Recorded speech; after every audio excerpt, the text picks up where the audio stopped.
Yoo yaa kam jirtu kabajamtoota daawwattoota keenya kun qophii keenya torbanitti yeroo hundumaa sa'aatii kana simbira ga'uudhaa qophiin keenya ardaa gaazexeessootaa har'as eegalee jira. Ajandaan nuti har'aaf qabannee irratti mari'achuuf deemnu keessumattuu egaa haala waliigala gatii boba'aa addunyaatiin wal qabsiisee akkasumas sadarkaa biyya keenyaatti mootummaan karaa mana maree ministeerotaatiin tibbana keessattuu gatii boba'aatiin waan wal qabatu murtoo garagaraatti kan dabarsee kanas hojiirra oolchuudhaaf kan deemamaati jiru. Gatiin boba'aa akkuma addunyaa irratti beeknu egaa haalli gatii isaa dhaabbataa miti yeroodhaa gara yerootti kan inni takka ol ba'aa takka immoo gadi bu'aa deemu. Kanaan wal qabatee keessattuu deeggarsi mootummaan boba'aa irratti biyya keenyatti taasisaa ture maal fakkaata? Gara fuulduratti tarkaanfii akkamiitu fudhatama? Boba'aadhaan wal qabatee immoo hanqinoonni jiran maali kan jedhu kaasna. Waliin turuudhaa fi sanyii Taaddasaa akkasumas immoo Tagaanii Bafiqaaduu anis Caalaa Barakaa istiidiyootti argamnee jirra. Jalqaba irratti egaa baga nagaan dhuftan. Hayyee akkuma kaasee ajandaan keenya har'a irratti mari'achuuf deemnu keessattuu biyyi keenya boba'aadhaan wal qabatee tibbana manni maree ministeerotaa murtee tokko kan isaan dabarsanii keessattuu haalli boba'aan biyya keenyatti itti dhiyaachaa turee fi akkasumas immoo haalli raabsasaa maal fakkaata? Boba'aadhaan wal qabatee immoo diinagdee biyyaa irratti rakkoo akkamiitu qaqqabaa jira? Gara fuulduraatti tarkaanfii fudhatamuu malu kan jedhus kan qoratamaa ture karaa gama kanaatiin jechuudha. Keessattuu waggoota 25 darbee yoo kaasne akkaataan boba'aan itti biyya keenyatti hojiirra oolaa turee fi san duras immoo yeroo sirna dargii keessa boba'aan akkamitti hojiirra oolaa ture, akkaataa kamiin boba'aan galaa ture, haalumti gatii isaa kun immoo maal fakkaata kan jedhu waa tokko kaasneetu egaa keessattuu boba'aa mootummaan akkuma kaasaa jirru waggoota amma kaasne kana keessatti gara deeggarsa taasisuudhaan gara biyyaatti kan dhiyaachaatiin ture. Haa ta'u malee yeroo muraasaa fi diinagdee biyya irratti illee dhiibbaa guddaa yookiin immoo miidhaa guddaa jedhamu kan geessisan turre waggoota 5 waggoota 6 asitti kan inni dhiibbaan boba'aa irratti deeggarsi mootummaan taasisu kun fandiin taasisu kun kan inni dhiibbaa mul'isaatiin dhufe amma moosirumaa darbee gara idaatti illee galeeti kan inni jiru idaa guddaa diinagdee biyya irratti ta'aati kan inni jiru. Dhimmoota kana bal'inaan kaasneetu mari'anna. Boba'aan akkuma beeknu sochooftuu diinagdeeti addunyaa irratti beekamaadha. Egaa biyyoonni amma hamma tokko anniisaa gara magariisaatti keessattuu gara tajaajila elektirikaan sochii garaagaraa hojjechuu akkasumas immoo humna haaromfaman kanneen aduu humna lafa keessaa ji'ootarmaalii kanneen jennuun humna bubbee kanneen itti fayyadamuutti kan isaan galan malee bal'inaan addunyaa irratti ammallee diinagdee guddaa qabatee kan jiruu fi biyyoonni hedduunis diinagdee isaanii kan ittiin sochoosan kan ittiin guddatanis boba'aadha. Kanaaf walitti hidhamiinsi diinagdee waliin boba'aan qabu gargar baasanii ilaaluun rakkisaadha. Dhimmoota kana kaasneetu mari'achaatiin turra. Mee Tagaany akkamitti ilaalte keessattuu egaa boba'aan akkaataa inni biyya keenyatti dhiyaachaa ture yeroo sirna dargii keessatti gatiitu ba'aaf boba'aadha. Boba'aan biyya keessa gaafa galu gatiin hin ba'aa fi dhaabbileen raabsitoota boba'aa kanneen biyya keessa jiran gatii ittiin raabsan san mootummaan kaa'ee fi gatii sanaan kan isaan raabsan. Kana jechuun hamma maallaqaa alaa galchan alaa ittiin galu sana bu'aa hamma ta'e argatanii gatii murtaa'e saniin immoo biyya keessatti akka raabsamu kan ta'u gatiin boba'aa kanaan gurgurama ji'a kana kan jedhu achumarraa baratamee dhufe jechuudha. San booddee immoo yeroo dhiyoo keessatti immoo keessattuu fandiitu hundaa'e fandii boba'aa kana maaliif garaagarummaan gatii boba'aadhaan wal qabatee deemaa jiru kun diinagdee keessattis hawaasa irratti dhiibbaa uumuu waan maluuf mee kan akkamitti ilaalte kanarraa eegallatte? Waa'ee boba'aa yeroo kaasnu egaan waa'ee haala addunyaa isaa yookaan haala qabatamaa addunyaa kaasuun dirqama ta'a. Sababni isaa gabaa addunyaa qaala'insaas ta'ee maalis ta'ee gabaa addunyaa kan hoogganu gabaa boba'aa yookaan gatii boba'aa akka ta'e beekamaadha. Egaan boba'aan namoonni tokko aangoodha. Aangoo biyyootaati yookaan waan hundaa waan ittiin to'atan jedhaniiti kan ibsan boba'a.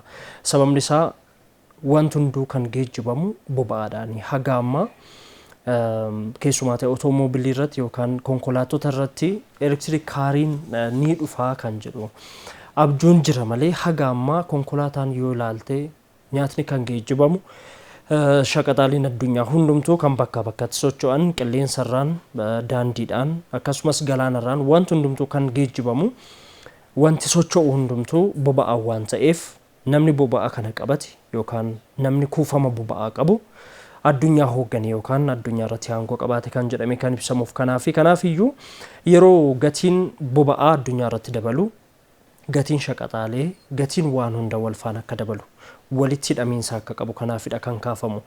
Egaan kanaafis boba'aan egaan keessumaatti erga kufaatii dinagdee bara 2008 addunyaa mudateetii as haalaan dabalaati kan deemaatii jiru. Yeroo dhiyoo asammoo akkuma beeknu bara 2022 akkuma seeneen boba'aan addunyaa irratti baay'ee ol ka'eetii jira. Kun tokkoon balbala biyyootaa rukutuun isaan oolu biyya guddoo Ameerikaa irraa haga addunyaa sadaffaatti walitti hidhamiinsa qaba waan ta'eef addunyaan mandara tokko waan taateef walitti hidhamiinsa isaa bakka hunda ni seena. Kanaafis Itoophiyaan rakkoo kanarraa ni hirmatti. Akkuma beekamu guyyaa kaleessaa barmeelli tokko boba'aan jikitii doolaara 121 oolee jira. Kana jechuun doolaara 100 darbe jechuun qaala'insa guddaa keessatti argama jechuudha boba'aan. Kanaaf sababni waa hedduun ni kaafama. Waraanni Yuukireen keessa akka sababa guddaa tokkotti kaafama garuu xiinxaltootni hedduun waraanni kun sababa ta'e malee wantoota hedduutu sababaadha kan jedhan. Amala addunyaa isaa yeroo laallu fakkeenyaaf waraanuma kana dursee fedhiin boba'aa addunyaa haalaan dabalee jira. Fedhiin addunyaa haalaan dabalee jira yeroo jedhamu bara 2020tti biyyoonni boba'aa garmalee bitanii kuusaa jiru. Kun ammoo sababni isaanii guddaan yeroo dhiyootti gabaan boba'aa akka inni ol ka'u wanna beekaniif boba'aa haalaan bitanii galchanii riizarvii isaanii keessatti baay'ee kuusaati kan turan. Inni kan biraa ammoo biyyoonni oomishtoota boba'aa ta'an hammeenta oomisha isaanii xiqqeessaa turan. Akkuma yaadannu waldaadhaan kan hundaa'an OPEC warreen jedhaman walitti dhufuudhaan gabaan boba'aa xiqqoo gaafa gadi bu'uu jalqabu naannoo bara 2017-18 hammeenta oomisha isaanii xiqqeessaniiru. Hammeenta oomishaa xiqqeessuun ammoo gatii boba'aa addunyaa akka dabalu taasisee jira. Inni sadaffaan Ameerikaan qoqqobbiiwwan oomishtoota boba'aa irra isheen keessu fakkeenyaaf Venezuelaa kaasuu dandeenya, Iraan kaasuu dandeenya. Amaloonni kun yookaan sababoonni kunniin odoo waraanni Yuukireeniin ka'in dura warreen turanidha.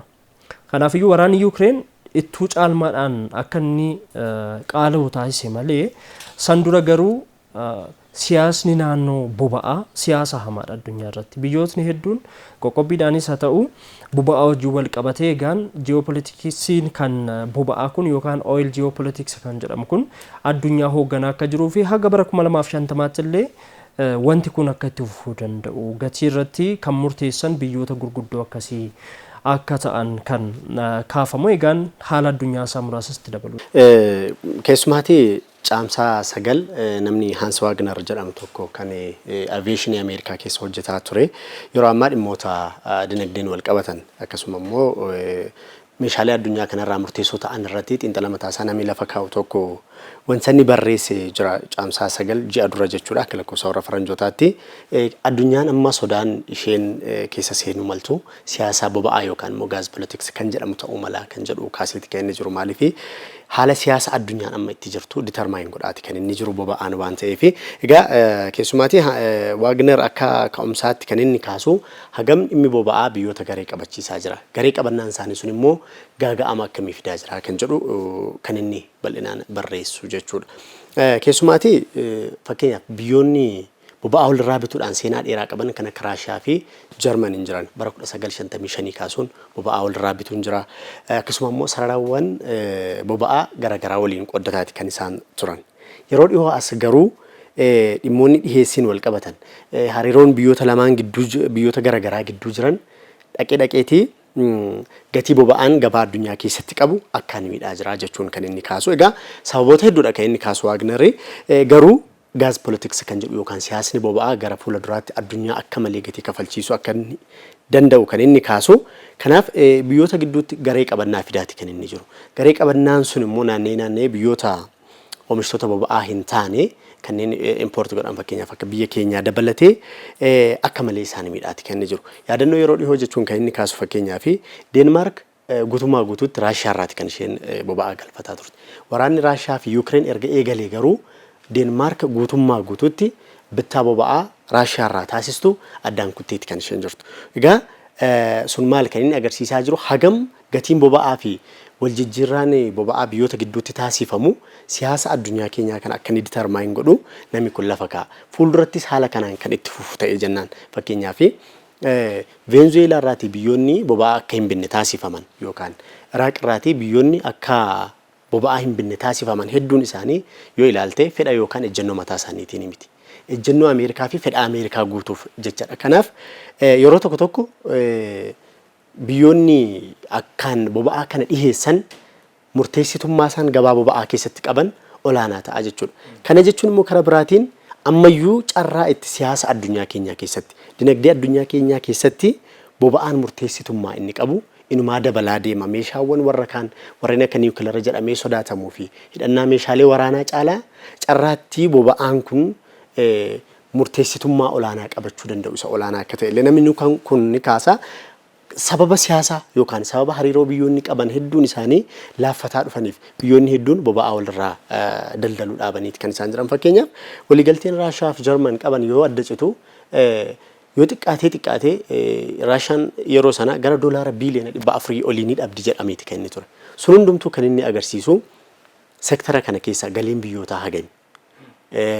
Galii caalaa immoo hagam akka isaan ittiin piroodaaktii tokko qofaadhaan biyyoota irratti dhageettii qaban sitti agarsiisa. Kanaaf carraa inni siyaasa addunyaa kanaa to'achuuf qabu ol aanaa akka ta'edha namoonni garaagaraa kan kaasan.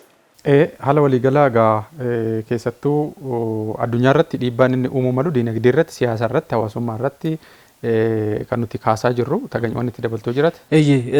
Sanyiin waa bal'aa kaaseetii jira keessumaa biyyootni boba'aa kanarraa maal argatu kan jedhu yoo ilaalle kallattiidhaan biyyi boba'aa baastee oomishtee addunyaadhaaf ergitu biyya badhaatu akka taate yeroo dhiyootti arginee jirra.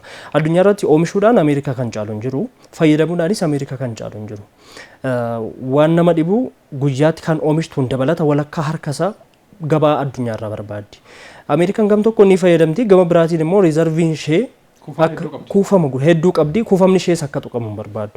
Yeroo dhiyoodha gabaan boba'aa gaafa ol ka'u President Biden kuufamarraa hammi ta'e akka inni raabsamu kan isaan taasisan malee yeroo hedduu kuufamarratti xiyyeeffate kun dhaloota dhufuuf yaadu wajjin wal qabateeti. Kuusuun ishee sunillee gabaa addunyaa irratti dhiibbaa akka inni qabu kan kaafamu. Guyyaatti barmeela haga miliyoona 6 ni galchiti. Kan oomishtuun dabalata jechuudha. Inni kan biraa Saudi Arabiyaa yoo kaaste ekspoortarii addunyaa irra tokkoffaati. Haa ta'u malee waan oomishturraa harka tokko sadaffaa ofiif fayyadamti. Ofiifis kuusaa addunyaadhaafis kan isheen ergitu. Biyyoonni kun sadan yoo xiqqaate Ameerikaa, Raashiyaa fi Saudi Arabiyaan gabaa boba'aa addunyaa haala salphaa ta'een hoogganuu danda'u. Walmufiin isaanii deemee Afrikaa, biyyoota Eeshiyaa fi biyyoota oomishni irra kan inni bu'u. Egaan siyaasni boba'aa kun keessumaati bara 2014 Raashiyaan kutaa Ukraine kan taate Crimea erga isheen qabattee booda qoqqobbiin kaa'ame sunillee jijjiirama fideetii jira addunyaa irratti. Gara biyya keenyatti as deebina keessattuu Itoophiyaan egaa akkuma jalqaba irratti kaasaa ture armaan dura ragaan akka agarsiisutti mootummaan sirna dargii keessatti gatii murtaa'etu gatii kanaan boba'aan raabsama kan jedhudha kan ture. Sana booddee garuu naannoo waggoota 30-25 akkas dabarsine asitti ammoo fandiitu hundaa'e. Keessattuu egaa akkuma kaasne boba'aan diinagdeedhaaf jireenya qaala'insa jireenyaatiif murteessaadha kan jedhudha. Kanaaf fandiin mataasaa danda'e hundaa'e fandiin kun keessattuu deeggarsa kan taasisudha boba'aadhaa fi boba'aan biyya alaatii gaafa galu deeggarsa taasisa mootummaanii. Gaafa deeggarsa taasisu sanas immoo waggoota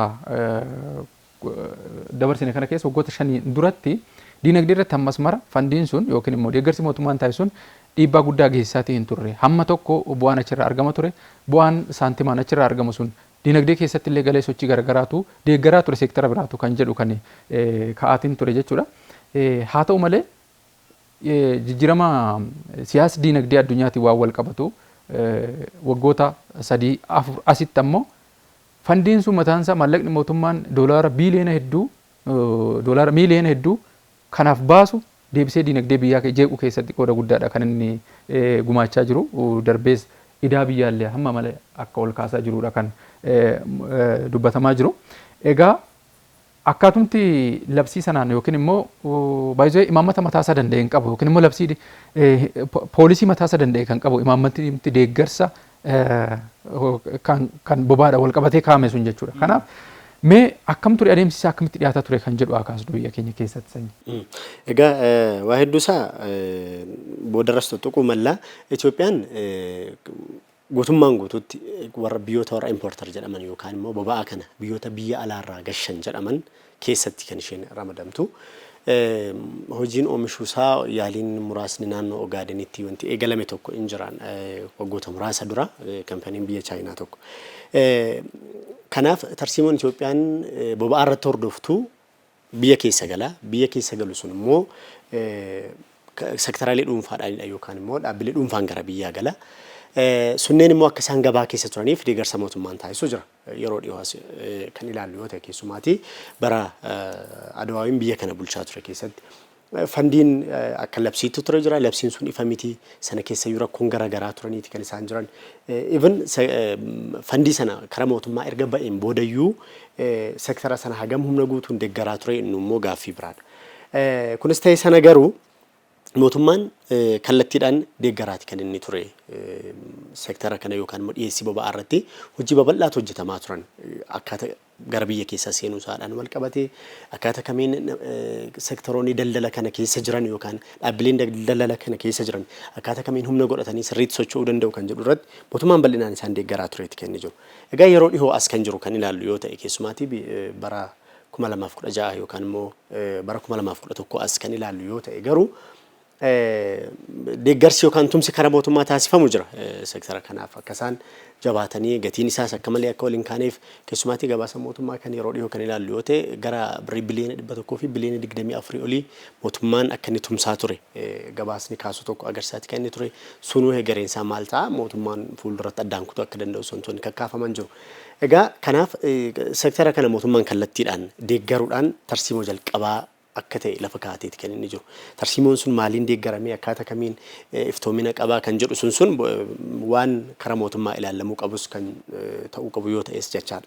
Kanaaf egaa mootummaan tarsiimoo inni ifaan ifatti dhiheessii boba'aa irratti hordofu kallattiidhaan biyya alaatii gala. Biyya alaatii yoo galu ammoo sektaraalee dhuunfaadha daldala kana keessa kan jiranii daldala kana keessa turanii hanqinni akka hin uumamneef faayidaan isaa itti amanamee namoonni hojii kana keessa jiran akka deeggaramaniif mootummaan itti cichee namoota hojii kana keessatti bobba'anii jiran yookaan immoo dhaabbilee hojii kana keessa jiran deeggaraa kan ture ta'uu fi tarsiimoo akka kana mootummaan kallattiin harka keessa galfatee kan doomineet godhus ta'uu baatu dhiheessii isaa irratti akka humni dhiheessitootaa hin laafneef hojii bal'aa kan inni hojjetu akka ta'e tarsiimoo mootummaan qaburraatii hubachuu ni danda'a.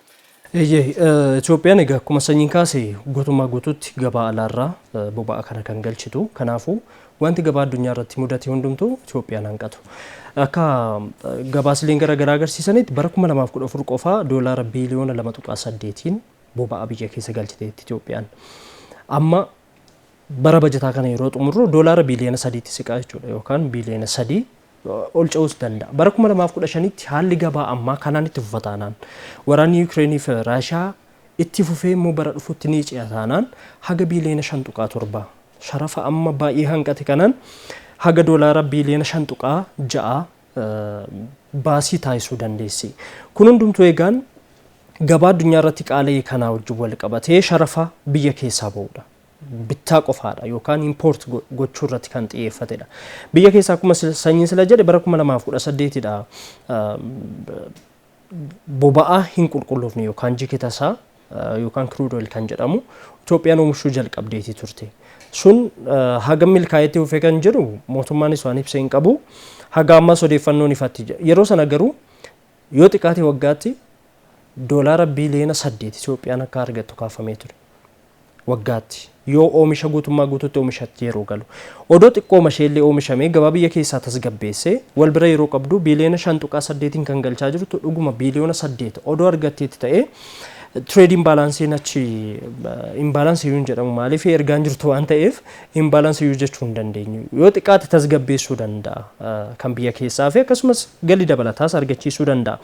Egaan Itoophiyaan kana irratti keessumaatii bakka oil field kan jedhamu Kaalubii fi Hilaal bakka jedhamutti kan jalqabame sun itti fufuu dhabuunsaa yookaan ammoo milkaa'inni isaa sirriitti ifa ta'uu dhabuunsaa tariidha. Ammallee Itoophiyaan bara 2015tti dhimma boba'aa kanaan baay'ee akka miidhamuu dandeessudha. Qaala'uu isaa qofaa miti baay'ee hanqinni dhiyeessii hamaan yeroo mudatu argaatii turre. Hiriiree namni maallaquma isaatiin iyyuu argachaatii hin turre. Hanqinni dhiyeessii kun ammoo dhimmoota kontiroobaandii fi dhimmoota rakkoo hojimaata hannaa fi malaammaltummaa kontiroobaandii gabaa boba'aa irratti jiru irraa kan dhufedha. Ni beekama mootummaanis ifa taasisee jira. Kallattii kibbaa fi kallattii bahaatiin boba'aan biyya keessa seenu ba'aatii jira bifa kontiroobaandiitiin. Boba'aan kun maaliif ba'a jettee yoo kaaste biyyoota ollaatti kan gatii Itoophiyaa wajjin wal bira yeroo qabdu qaalaadha xiqqoo ol kaa'aadha. Fakkeenyaaf Itoophiyaatti doolaara 0.73dha liitirii tokko. Keeniyaatti doolaara 1.3dha ol. Kana wal bira gaafa qabdu mallaqi isaa isarraa argachuudhaaf jecha daangaa ceesaa jiru. Eessaan daangaa ce'a yoo jette ujummoodhaan miti kan inni ba'u. Daandii umarraa botteen fuudheeti kan inni deemu. Yeroo inni daangaa qaxxaamuru sana hannoonni jiran malaammaltummaan jiran sun biyya keessatti wanti hedduun gara boodaaras wanti nu ilaallu hannaa wajjin wal qabatee hedduun ni jiraatu. Egaan kuufamni ishee ammas Itoophiyaan gaafii jalara. Kuufamni boba'aa isheen qabdu hagas mara kan ofitti amantee teessu miti. Daataan bara 2016 akka agarsiisutti barmeela 400 fi 28 kan isheen qabdu. Kuufama deepoot kan jedhamu bakka garaagaraa jiran keessaa jechuudha. Kun hagamidha kan turuu danda'u yookaan ammoo hagamidha rakkoo furuu kan danda'u yoo jette kuufama sana tuqxeetta taanaan kuufamni bakka duwwaa tafa jechuudha. Kanaafuu gatii addunyaadhaa ol ka'u kana wajjin falmachaa deemuudha kan mootummaan filatu. Kana irrattis hojii guddaadha kan barbaadu. Maaliifiyyuu ji'a 4 keessatti daballii biyya keessatti mudate ilaallu muraasa isaa. Ji'a 4 keessatti beenzilli birii 31 irraa gara birii 36 ol guddate. Kun gabaama addunyaa wajjin kan wal qabatudha. Gatiin gaazolaayinii guyyaa kaleessaa kan ittiin oole liitirri tokko birrii 36 fi saantima 87 oolee jira. Itoophiyaatti egaan akkuma silakaas doolaara 0.71 yookaan saantima 71 doolaaratti yeroo ilaalu. Doolaara tokko iyyuu hin guunne. Akkasitti yeroo ilaaltu deeggarsi sila jettan bu'aa buusaa jira yookaan uummata biyya keenyaa irratti boba'aan akka inni qaalii hin taane deeggarsa taasisaa jira jechuudha. Mootummaan akka odeeffannoowwan tokko agarsiisanitti gatii ittiin galche keessaa harka 50 ofumaaf haguuga. Harka 50 gadiin kan fayyadamtootatti gurguramaa jiru boba'aan. Kun diggoomaa kan jedhamu yookaan deeggarsa addaa mootummaan kan irratti kallattii qabatee boba'aa tasgabbeessuudhaaf fayyadamaa jirudha. Kun garuu dinagdee biyya irratti immoo kuma silakaasti balaa guddaadha kan inni qabaataatii jiru. Gam tokkoon boba'aan as keessatti rakkasa ta'uunsaa biyyoota ollaatti immoo fakkeenyaaf Keeniyaaf Sudaan deeggarsa addaa kan jedhamu kana boba'aa irraa kaasaniiru. Erga kaasanii turaniiru. Kanaafis wal bira qabnee muraasa isaa doolaallee Sudaanitti doolaara 1.26dha. Liitiri tokko gaazolaayinii yoo ilaalle jechuudha. Kana jechuun birrii Itoophiyaatti birrii 65 ol. Kan Itoophiyaa wajjin yeroo wal bira qabdu akkuma silaa kaase birrii 36 kan Itoophiyaa dachaa lamaa jechuudha. Kun gam tokkoon kontiroobaandii sana akka ol kaasaa jirutti kan sababa ta'e kaa'u Keeniyaatti doolaara 1.3dha. Kun ammoo birrii 67 tol liitira tokko birrii 67 jechuudha. Ammas dachaa lama kan Itoophiyaarra. Inni kan biraa Ugaandaatti yoo ilaalle biyyootuma laalaaluu wayyaa doolaara 1.5 kan Ugaandaa ammoo tuqaaliidha. Ruwaandaatti 1.3dha. Garuu yeroo kana ilaaltu fayyadamaan tokko Ugaandaatti doolaara 1.5 yookaan birrii Itoophiyaa birrii 77 bitaa jira taanaan lammiin Itoophiyaa tokko qarshii 36 bitaa jira taanaan deeggarsi mootummaa keessumaa lammiilee hiyyeeyyii irratti dhiibbaa akka hin taasisne taasisaatii jira yookaan diggoomaa inni jedhan sun faayidaa kennaati kan jiru. Haa ta'u malee maal as biratti waan laaluu qabnu biyyootni boba'aan kan Itoophiyaatti walitti gurguraa jiran kun per capita isaanii yookaan GDP galii waliigalaa keessoo isaanii irraa akka nama dhuunfaatti namni tokko hagamidha kan argatu galiin isaa yoo jettee ilaalte kan Itoophiyaa kan caalu kan Itoophiyaa 650dha haga amma jiruutiin doolaara 650 namni tokko yookaan lammii tokko kan isa ga'uu danda'u. Sudaanitti garuu doolaara 2150dha per capita GDP irraa yeroo ilaaltu nam tokkoof kan ga'uu danda'u. Kan Keeniyaa 1450 akkas jechaa ilaalte biyyootni ollaa lammiin tokko boba'aa guuttachuudhaaf gatii sana afford gochuu danda'a jedhamee kan itti yaadamudha. Birqamni kun garuu asitti qaalii ta'uunsaa kontiroobaandii sana waan jajjabeesseef gam tokkoon gam biraatiin ammoo uummanni hiyyeessi qaala'insa gabaa kanaan hin miidhamu jedhee mootummaan kaayyeeffate sun maallaqni haga birrii 1,100 doolaara dhiifama birrii biiliyoona dhibba tokkoof biiliyoonni 20 hiyyeessa bira ga'u qabu qilleensa irratti nyaatamaa jira. Mootummaan isidaa keessa galuunsaa kanarraa ka'eeti. Akka waliigalaatti muuxannoo biyyoota biroo kaasnee yoo ilaalle biyyoonni hedduun isaanii biyyoota guddatanis dabalatee gaafa rakkoon akkasii qaala'insa gatii boba'aatiin wal qabatee ka'u deeggarsa lammiilee isaaniitiif ni taasisu yookaan immoo deeggarsa boba'aa irratti ni taasisu. Fakkeenyaaf Ameerikaan akkuma kaaste kuufama qabdurraa gara gabaa keessa galchuun gatiin boba'aa sun dabalee lammiilee irratti dhiibbaa akka hin geessisneef. Darbees biyyoonni hiyyeeyyiinis deeggarsa kan armaan dura boba'aadhaan karaa mootummaatiin taasisaati kan isaan turani. Akkuma kaasne immoo Itoophiyaan biyyoota ollaa yookiin immoo biyya oomisha boba'aa osoo hin qabaatiin gatii salphaadhaan dhiyeessu keessaa immoo ishee tokkodha jechuudha. Gatii salphaan itti gurguramu keessaa tokkodha. Keessumattuu naannawa qaxanaa ishee kanatti biyya gatii salphaadhaan boba'aan itti gurguramu ta'uun dhiibbaa mataasaa dhaqqabsiisaa jiraadha. Akkuma ati kaaste keessayyuu yoo xiqqaatee gatiin boba'aan Itoophiyaan amma ittiin lammiileedhaaf dhiyeessaatii hin jirtu kan biyyoota ollaa amma fakkeenyaaf Sudaan kaasneerra, Keeniyaa kaasneerra, akkasumas Ugaandaa biyyoota ollaa kanneen biroo kaasnee jirra. Birrii 60 hanga birrii 120 hammatti gurguramutti jira ollaatti jechuudha. Kan naannoo keenya immoo yoo fudhanne akkuma beeknu naannoo birrii 31, 36 naannoo gidduu kana jira jechuudha. Deemee dachaarrallee darbeetiin jira. Kun immoo maal inni kan inni qaqqabsiise keessumattuu akka ragaaleen agarsiisanitti kaampaanonni boba'aa fidan gara 42 kan Itoophiyaa keessa jiran kan jedhudha. Raabsaan immoo gara 1,200 kan ga'anidha. Akkamitti dhufee biyya keessa galee akkamitti immoo raabsamaa jira hawaasa barbaadamu sana bira gahaa jira kan jedhu gaaffii guddaadha kan inni kaasaa jiru. Kun deebi'ee gabaa gurraachaa yookiin immoo black market kan jedhamu daldala seeraan alaa kana keessatti kan inni qooda guddaa baataatiin jiru. As keessatti abbootii qabeenyaa yookiin immoo dhaabbilee raabsanii fi kanneen qofamti kan kana keessatti maallaqa kanarraa fayyadamaa jiran karaa seeraan alaatiin. Boba'aan Itoophiyaan mootummaan Itoophiyaa maallaqa biiliyoona hedduudhaan deeggarsa taasisee diinagdee biyyaatti irraa kutee gara biyyaatti galchu deemee karaa malleen gara biyya alaatti deemee gurguramu. Yoo xiqqaatee ragaaleen tokko kan isaan mul'isan konkolaataa tokko irraa 900 yeroo gatii kana galii kanatti argatan. Namoonni dhuunfaan hanga kana yerootti kanarraa yerootti buufatantu jira kan jedhamu.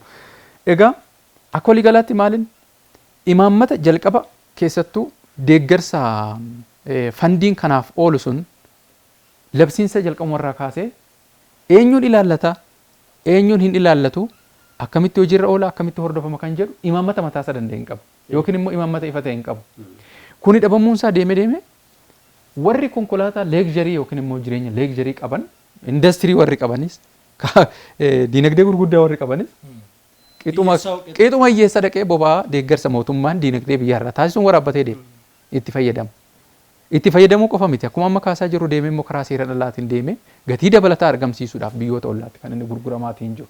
Keessumaatti kana keessatti caalaan gahee olaanaa kan qaban silaati qaamolee nageenyaati. Maaliif daangaan Itoophiyaa beekamaadha. Baay'ee qaamoleen mootummaallee kana keessatti qooda akka qaban. Qooda qabu. Inni boodarras kaasuu malla garuu kana keessatti caasaa hojii amma jiru kana keessatti yookaan immoo daataa amma tageen kaase sanaa ol kaasuun ni danda'ama. Biyya boba'aa hin oomishne garuu akkaan rakasni keessatti gurguramu akka Itoophiyaa hin jiru.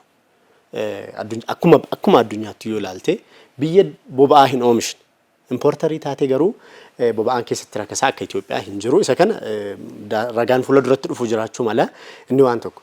Garuu as keessatti asumaanis gara furmaata isaa fi maaltu falaa kan jedhu itti darbuu dandeenyaati. Rakkoo guddaan jiru caasaa nageenyaa fi akkasuma immoo qaamolee dhiheessitoota biyya alaarraa galchan kampaniilee gara biyyaa galchanii warreen raabsitootaan ga'an gidduu hariiroon jiru. Addatti immoo deeggarsa addaa dhiheessii boba'aaf akka biyyaatti taasifamaa jiru kan labsiin to'atu dhibuun baay'ee rakkoo ta'aa jiraadhaan fakkeenyaaf qarshii haga bu'aa qofaa haga qarshii miliyoona tokko bottee tokkorraa kan argatan jiruudhaas kan jedhamu. Ragaan sun hagam qabatamaadha inni fuula duratti qulqulleessuuf adda baasuun kan mootummaa ta'a. Garuu qaawwaa inni guddaan qaama nageenyaati kan daangaa biyya kanaa eegu. Seensaaf baha biyya kanaa kan eegu qaama nageenyaati tokko. Hagam wal dubbisaa jiru isaan qaamolee as jiranii fi mootummaa federaalaa jiruu fi achi jiran hagam wal dubbisaa jiru sun qaawwaadha. Maaliif biyya mootummaan boba'aa deeggarutti garuu immoo boba'aan biyya seenee ka'ee deebi'ee gurguramu jechuun ulfaataadha. Sana keessa maaltu jira kan jedhu qaamoleen mootummaa aangawoonni as Finfinnee ta'an iyyuu dhimmoota kana keessatti hirmaatan hin jiru daldala kana keessa kan jiran. Kanaaf mootummaan sana qulqulleessuu danda'utu irra jira. Amma yeroo tokko dhiibbaa waraanaa sanaatu akkas sun wantoonni ka'an jiru. Hanga sanaa miti biyya keenyatti garuu dhiibbaan nuyi amma argaa jirru waan ta'eef dabalii gatii boba'aa biyya keenyatti amma argaa jirruun wal qabatee biyyi birrii biliyoona 100 fi biliyoona 24 yoo xiqqaate pirojektoota guguddoo 2-3 ol ijaarsee xumuruu danda'u sektara kana keessatti biyyi galchitee inumaa immoo boba'aatu qaala'e jedhamee gam tokkoon haasa'amu yaadonni wal dhiitan jiru as keessa. Kanaaf mootummaan akka mootummaatti caasaan nageenyaa daangaan biyya kanaa sirriitti eegame wanti biyya kanaaf malu gara biyyaa gale giddugala biyyaa dhufee gabaa giddugaleessaaf dhiyaatee raabsamuu danda'utu irra jira. Gabaan tasgabbaa'uu danda'utu irra jira tokko. Gatii tachi dabale yoo ta'e immoo akkaataa sanaan maaliif biyya Itoophiyaan irraa fudhattu irraatti dabalee ta'uu mala sunis adda ba'ee irratti hojjetamuu danda'utu irra jira. Garuu sana rakkoo kana keessatti shoora olaanaa bahataa kan jiran wal dubbisuu dadhabuu qaamolee nageenyaa fi mootummaa federaalaa gidduu jiru cimaa ta'uu dadhabuunsaa rakkoo kana akka hawaasni saaxilamu taasisaa jira. Kuufamni gahaan jiraachuu dhabuun akkasumas immoo daldalli seeraan alaa kana keessatti qooda guddaa qabaachuun deemee kana hundumaafuu ani galteedha jedhee kan yaadu imaammanni qajeelfamni sirrii ta'ee fi mataa isaa danda'e kanaan hoogganamu kan adda bahe taargeet waan godhatee miti fandiin deeggarsaa sun kan jedhudha bal'inaan kan ka'aa ture. Eenyu taargeet godhatee eenyu irratti fuulleffate eenyutu fayyadamuu hin qabu akkamitti to'atama hanga eessatti deemama kan jedhudha. Inni guddaan wanti inni deeggarsi mootummaan birrii biiliyoona 100 olii akkasitti taasisu kun hawaasni gatii gadaanaa jireenya gadaana jiraatu hawaasni hiyyuma keessa jiraatu sababa kanaan wal qabsiisee diinagdeen biyya qaala'insi jireenyaa dhufee qaala'insi gatii hammaan dabalee namni akka miidhamneef yookiin immoo diinagdeen gaafa gaaga'ama siyaasaatu dhufa rakkoo gargaraatu dhufa. Kanaaf akka oollamuudha. Haa ta'u malee ammallee darbee bal'inaan seeraan ala kan inni oolaa ture. Egaa akkasitti deeggarsi taasifame maaliif gatiin kun akkasitti qaala'uu danda'a yookiin immoo hanqinni deeggarsa kana gaaffii kan kaasisu maanni boba'aan impoorti ta'ee ekspoorti ta'a. Biyyi boba'aa impoorti gootee kaate achi immoo deeggarsa mootummaatiin gatiin isaa gaccabe deebitee ekspoorti gootu Itoophiyaadha. Maal seera qabeessa ta'uu baatullee mootummaatti ekspoorti godha jechaa hin jiru. Kanadha bu'a qabeessu deeggarsi sun deeggarsi addaa boba'aa irratti taasifamu boba'aa qofaa miti baay'ee waa hedduu kaasuu dandeenya. Fakkeenyaaf deeggarsi addaa yookaan diggoomaa kan jedhamu kun meeshaalee bu'uuraa keessumaa qaala'insi jireenyaa tibba kana gadi buusuuf wantoota akka zayitaa paastaa fa'aa irratti alaa kan galu qaraxa malee akka galu firankuu vaalotaa jedhamee akka afaan dinagdeetiin kan isaan waaman. Amma deeggarsa taasisuu jechuun qaraxa mootummaan qaraxan kutni jechuun galii mootummaatu hafee jechuudha. Mootummaan utuma beekuuti hiyyeessi paastaan yookaan zayitni tokko gaafa biyya keessa galu yoo qaraxa irratti kutame qaraxi sun deemee hiyyeessa irratti yookaan fayyadamaa irrattidha kan inni bu'u. Kun akka hafuuf jechadha kan deeggarsi addaa kun taasifame. Ammayyuu garuu zayita aksesiisaa argatta malee gatiin isaa gadi hin buune. Paastaa aksesiisaa argatta malee gatiin isaa gadi hin buune. Kana jechuun deeggarsi addaa sun bu'aa buusaa hin jiru jechuudha. Mootummaan erga deeggarsa addaa taasisee silaa gatiin isaa xiqqaachuu qaba ture. Sanumadha kan gatii boba'aa wajjinis kan wal qabatu kanumadha. Deeggarsi addaa haga biiliyoona 100 biiliyoona 20 mootummaan 20 fi isaa olii mootummaan erga deeggarsa taasisee baay'ee gatii addunyaa irratti amma ol ka'e kana 85% isaa kan baatee jiru mootummaadha gateetti mootummaarra jira. That means ammallee parsantii 85 baatee jira jechuun gatiin isaa sanaan itti fufuu qaba ture biyya keessatti. Garuu deeggarsi mootummaan taasisuun bu'a qabeessummaan isaa kan inni dhabame maaliifi gidduutti hanna guddaa jira. Ifa kan amma qorannoodhaan tarii poolisiinis eenyullee ministeerri daldalaaf walitti hidhamiinsa qaxanaawaa qorachuu kan qaban kanadha. Erga mootummaan galiin natti hafu jedhee qaraxa dhiisee maaliif iyyuu gatiin isaa sanaan itti fufa jedhamee gaaffiin guddaan ka'uu kan qabu sa'aatii kanadha. Egaan ji'a majjiitii kaasee kontiroobaandii boba'aa 70 hanqisneerraa kan jedhu abbaan taayitaa boba'aaf inerjii ibsaa kennee jira. Kana jechuun tariidha aksesiin isaa margamee jira humaan jedhu gara alaa ba'uun sun xiqqaateera yoo ta'eef ji'a majjiitii kaansee parsantii 70 xiqqeessineerra ammallee tarkaanfii kana irratti fudhachaa deemnaadha. Amma tariidha egaan deeggarsi mootummaa addaa kun ni kaafama gariidhaan. Mootummaan akka ibsetti nan kaasaa jedheera. Sababni isaa biyya idaa keessa galchaa jira. Idaa cimaa keessa galchaati kan jiru. Yookiin hiyyeessiin fayyadamne yookiin immoo galiin mootummaa galaatii hin jiru. Akkuma isin jette piroojektota hedduutu ittiin hojjetamuu danda'aadha ture. Deeggarsi kun yookaan mootummaan kan addatti deeggarsa taasisu kun lammii bira erga hin geenye adda cituudha kan inni qabu. Kun garuu exceptionally konkolaattotni geejjiba uummataa kennan qofaatti deeggarsa sanaan akkatti hufan mootummaan kallattii kaa'ee jira. Akkamitti kan jedhu egaan yeroo garagaraatti ibsi laatamaa ture tarii daawwattoonni keenyas ni beeku. Istiikariin ni laatama konkolaattotaaf. Konkolaattota geejjiba uummataa kan ta'an koodii 3 fi koodiin 1 akka afaan magaalaa Finfinneetti istiikariin ni laatamaa fi istiikarii sanaan deemanii gatii gadi bu'aa mootummaan deeggare sanaan boba'anii waraabbatu. Ammas boba'aa yeroo waraabbatan sana konkolaachisaan tokko istiikarii waan qabuuf yookaan kood 3 yookaan kood 1 gatii qabuuf tajaajila uummataaf laataa jira jedhamee addatti gatii gadi bu'aadha yeroo laatamuuf maaltu gaarantii qabna amma deemee kan biraatiif garagalchee waraabee deebi'ee immoo istiikarii sanaan akka waraabneef. Ammas to'annoo guddaan kan barbaachisu iddoo kanatti GPS inni kaa'ama speed limit wajjin yookaan saffisa kan to'atu wajjin GPS inni kaa'ama sochii konkolaattota hundumaanii to'anna kan jedhu ibsi baafamee jira. Eeyutu taa'ee konkolaataan tokko fakkeenyaaf taaksii piyaasaadhaa gara Meeksikoo hojjetu yoo jenne meeqa akka deddeebi'e GPS'n sun himuudhaa danda'a ta'a. Garuu to'annoon haga xumuraatti hin godhamu taanaan ammas maqaa deeggarsa konkolaattota geejjiba uummataatiin garagalchanii kan biraatiif gurguruun ni jiraata. Egaa keessumattuu amma mootummaan adeemsa keessa deeggarsa fandii gama kanaatiin taasisu tokkoffaa seera qabeessa taasisuudha. Imaammataan akka deeggaramu gochuudha kan itti deemaa jiru. Manni maree ministeerotaas kan isaan murteessan isa kanaadha. Adeemsa keessa immoo fandiin kunis akkamitti mootummaan akkuma biyyoota kanneen biroo fandii kana kaasuu danda'a kan jedhudha kan itti deemamaatiin jiru. Adeemsi isaa mataansaa akkuma kaasaa jirru saffisaan yoo ta'e dhiibbaa mataasaa qabaachuu mala diinagdee irratti dhiibbaa guddaa qaba. Keessattuu akkuma kaasne diinagdeen kan ittiin socho'u anniisaadhaani.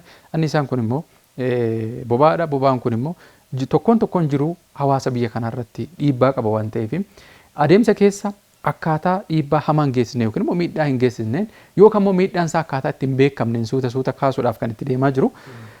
Keessumattuu abbaan taayitaa dhimma kanaan wal qabatee keessaayyuu gara konkolaattota 300,000 kan jiran galmeessiira yookiin immoo kanatti fayyadamoo ta'uu danda'u kan jedhu waan akkasiiti kan ibsaatiin ture.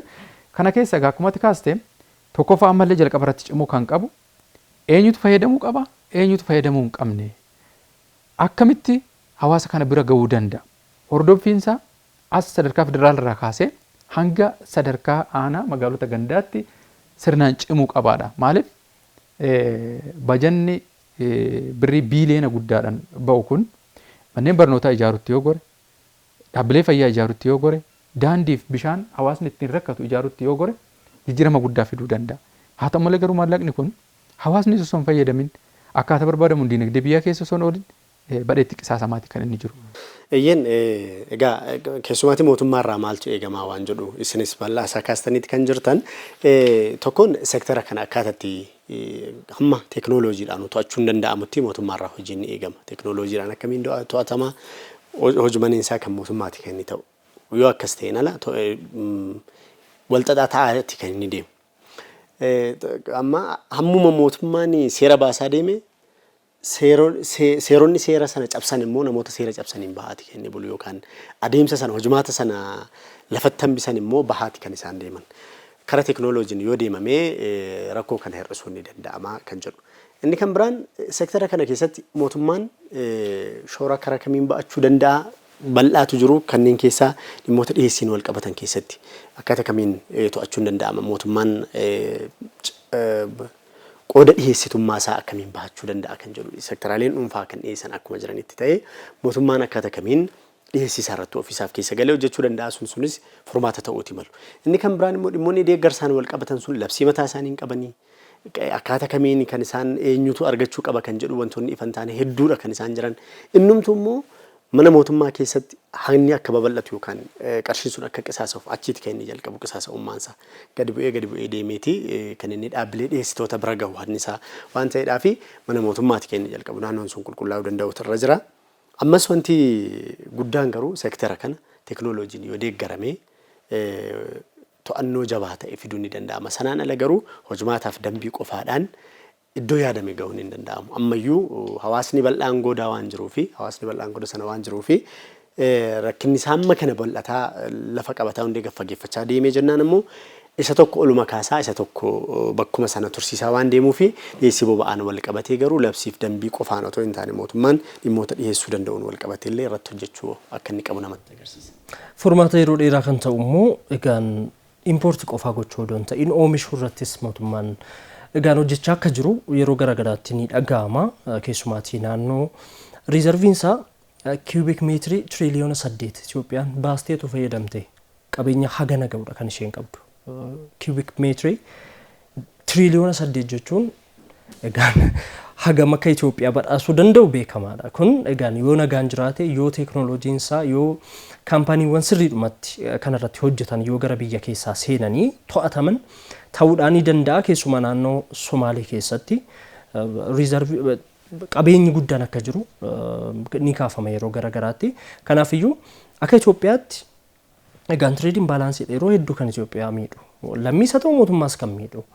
Wantati gara alaa ergituu fi wantati gara keessaa galchetu walgatuun isaa yeroo hedduu rakkoo guddaadha kan inni taasisu waan ta'eef Itoophiyaan gurguruu baattullee doolaara ittiin fiduu baattullee yoo xiqqaate qulqulleessitee gabaa biyya keessaaf haala itti oolchuu dandeessu teekinooloojii isaa babal'isuun yookaan humna namaas babal'isuun irraa eegama. Loongi tarmiidha kun tarii furmaata yeroo dheeraati. Egaan yeroo dhiyoo keessatti tariidha boba'aan kun haala qaala'insa amma jiru akkam taasisa kan jedhu baay'ee sodaachisaadha.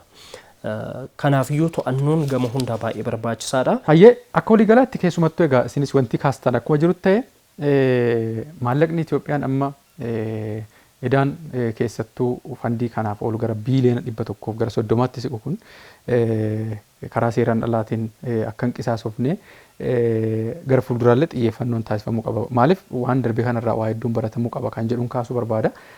Keessattuu hojiin teekinooloojii ammayyaatti galuu kun hedduu baay'ee barbaachisaadha.